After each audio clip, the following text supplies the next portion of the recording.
Welcome to The Big Picture. I'm Phil Arno. Sometimes you can get a pearl of wisdom from some good old-fashioned phrases.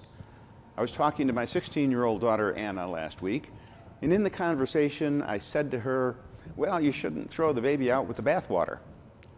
She looked at me as if I had just uttered some ancient Greek language mumbo-jumbo. I had to explain to her that in history, when plumbing was a little different, families sometimes didn't have the luxury of each member of the household drawing fresh water in the tub for a bath. Sometimes the eldest took a bath, and then the next in line used the water, and then the next and the next. And by the time the baby was up for a bath, well, the water could be, shall we say, a little murky. Anyway, when you finally threw out that water, most of the time I'm guessing you didn't want to lose the baby in the process. That little slice of wisdom from the past, although based on a long ago situation, certainly provides food for thought in many present day situations. The Boy Scouts of America, a very proud American tradition since 1910, has, like so many other things today, come under attack. In fact, Boy Scouts of America is now somewhat of a misnomer. You see, girls are now Boy Scouts. Or is it boys are now just Scouts?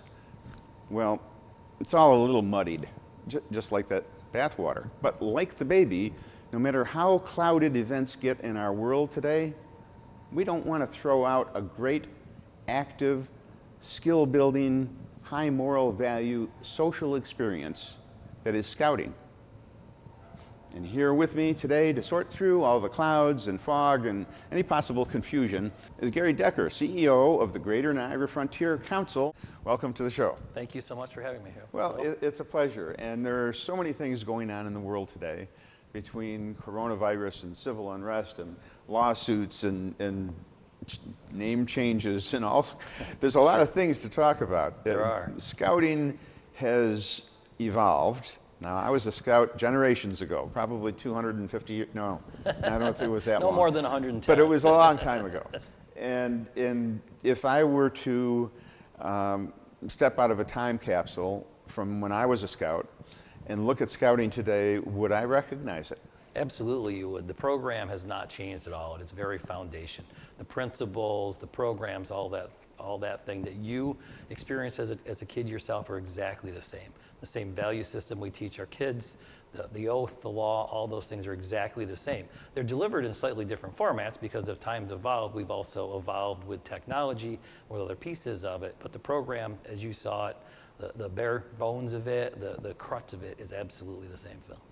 Well, you know, when I was a scout, it was a little bit of a rough and tumble type, activity, and especially camping. Sure. And one thing that would surprise me is being at camp and seeing a girl walk by. Now that would definitely surprise me. That part has changed a little bit. Certainly the sisters and the daughters of the Scoutmasters and were always there. But yes, a couple years ago, we did allow young ladies to start being part of our Cub Scout program. And then about a year after that, they also became part of the Scouts BSA program. The program you would have traditionally known as Boy Scouts, now is referred to as Scouts BSA. Both of those are co-ed programs.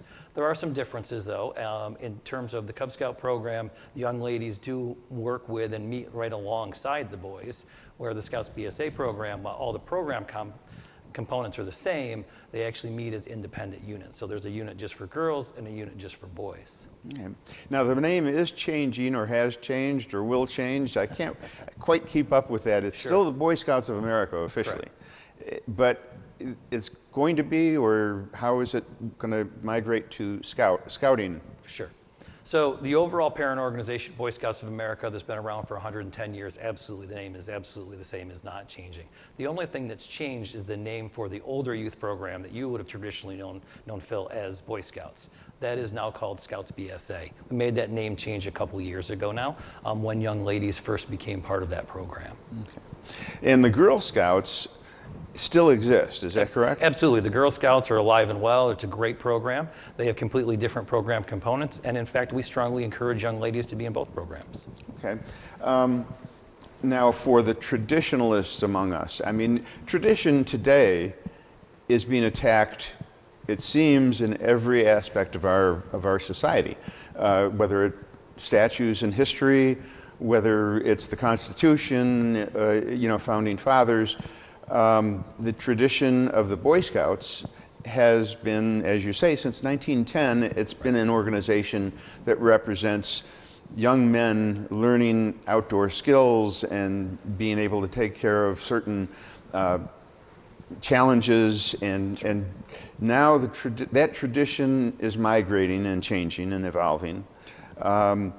Is this a world that basically is abandoning, for lack of a better word, what we used to hold as a proud tradition? Yeah, I don't think so. I mean, the fact is that young ladies have actually been part of the scouting program, the Boy Scouts of America program, since the 1950s. They were in our exploring programs. They were part of our venturing programs. And quite honestly, most of them have participated all along with their brothers, whether it be at Pinewood Derbies or on camping trips or what have you. Now they can participate fully in the program. And there's no changing to the program components at all. The same requirements that you would have worked on and when you worked your way up through are exactly the same for both our young ladies and our young men. So I think it's just to evolve to serve a wider audience. Again, that we're always there, and now they just get to fully participate. And actually, the biggest advocates for having the young ladies in the program were actually our young men. They wanted their sisters and their friends to be involved in the program. They wanted them to have the same experiences. And so I think it's a real win-win for everyone involved. I know it's made our young men also elevate the level of their learning and their development. Well, in Western New York, there's almost 7,000 young people involved in scouting. Correct. 1,500 adult leaders. It's still a very healthy organization, and they're still very active.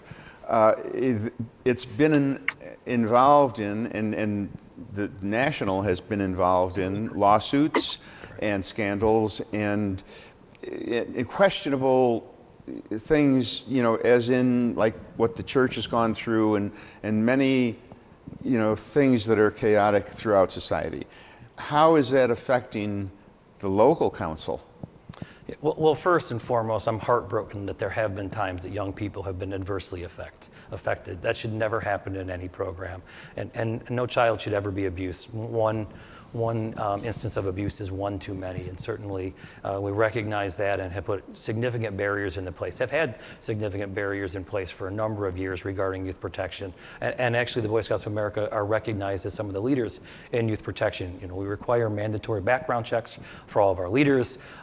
There's no one-on-one interaction between youth and adults. There always has to be at least 2 youth present. And if there is an allegation of abuse, there's mandatory reporting to law enforcement. So there's lots of protocols in place to make sure that our kids are kept safe. On a national level, yes, because of lawsuits, the national organization has made the difficult decision to file for bankruptcy, but they've done it for the right reason. They've done it first and foremost to make sure that past victims are equitably compensated and taken care of. And that's really important that happens. At the same time, it will allow the organization to continue what it does best, which is serving generations of young people, providing them with life skills and the opportunity to have a lot of fun while preparing themselves for their future. And economically, how is it going to affect the Niagara Frontier Council locally? Yeah, so at this point in time, we do not anticipate any major financial implications on the council. Certainly that waits to be seen. The bankruptcy at this point in time is at the national level, and so we continue to support the national level. We anticipate we will probably put some funds into support, certainly a trust. We believe it's the right thing to do if one is created. We want to be part of helping to support survivors. Now, when I have 2 sons that were in scouting, and they both became Eagle Scouts, as a matter of fact, and I sat on some committees in the council when my boys were in the scouting activities, and one of the things that we always talked about in the committees was the lack of participation in the city of Buffalo. And that was always something that we wanted to tackle and encourage more activities and more participation. Is that still the case? Unfortunately, it's still not as strong as we'd like it to be. We have run several after-school programs working with the school districts for a number of years now. COVID's kind of changed the dynamic of that. We're not sure what that's going to look like going forward as we figure out what even schools look like in the fall. But certainly, we're excited about the opportunity and want to continue to be part of the solution working with the school districts. We do have a number of programs working with some of our churches downtown, but there's room for more opportunity. There's no question that the kids in the city of Buffalo and throughout our area need the program, and we're always looking for more and more opportunities out there. In fact, if there are people listening today that have an interest in having a scouting program in their church, their community center, what have you, we'd love to talk to them and work with them about spreading our program far and wide as much as we can. Well, you know, I hate to ask this question because I'm going to have a stroke if I talk any more about coronavirus, but I have to ask, how has the coronavirus impacted the activities that Scouting does? You know, the great news is why it's impacted them, it has not stopped us whatsoever. It's just required us to shift in a different direction. We shifted the paradigm. And so when we could not have in-person meetings, we went to a virtual dynamic. But it's not a pure virtual dynamic. Yes, we use Zoom. Yes, we use modern technology to its best, to its advantages. But what we've done with several of our programs is actually there's a short virtual component that teaches you something, and then it requires you then to go outside, to go in your backyard, to go to wherever you can safely and actually take the skill that you learn virtually from somebody teaching you and then apply it in a local session, whether that be Dutch oven cooking, whether that be a hike, whether it be nature study, what have you. And so we've morphed our programs to deal with the times. We've done that with everything from basic Cub Scout programs to our merit badge programs where our scouts are actually earning rank advancements. We actually have several young men and some young ladies on their way up who've done board of reviews. We have, I believe, 10 young people that have actually earned the rank of Eagle Scout by having a virtual court of honor and a virtual review. So we've adapted to the times. Unfortunately, we cannot run summer camp this year because resident camps are not allowed in New York State. However, we are offering virtual program offerings for Cub Scouts and Scouts BSA this year. For our Cub Scouts, they actually will get a camp in a box where a box will show up with program supplies for them, and then they'll log in at a certain time each day and work through a virtual program, and similar program opportunities for our older youth. And so we're rolling with the times, and in fact, when you talk about leader meetings, we actually have greater attendance at our virtual meetings than we had at our in-person one. So I think it's here for a while. Well, that's all the time we have for this segment. I want to talk about that when we come back. I want to also introduce two young people who are into Scouting, and we'll talk to them. A young lady who is working her way up through the ranks of Scouting, and a young gentleman who has really quite a bit of experience in the Boy Scouts of America. We'll be right back after this.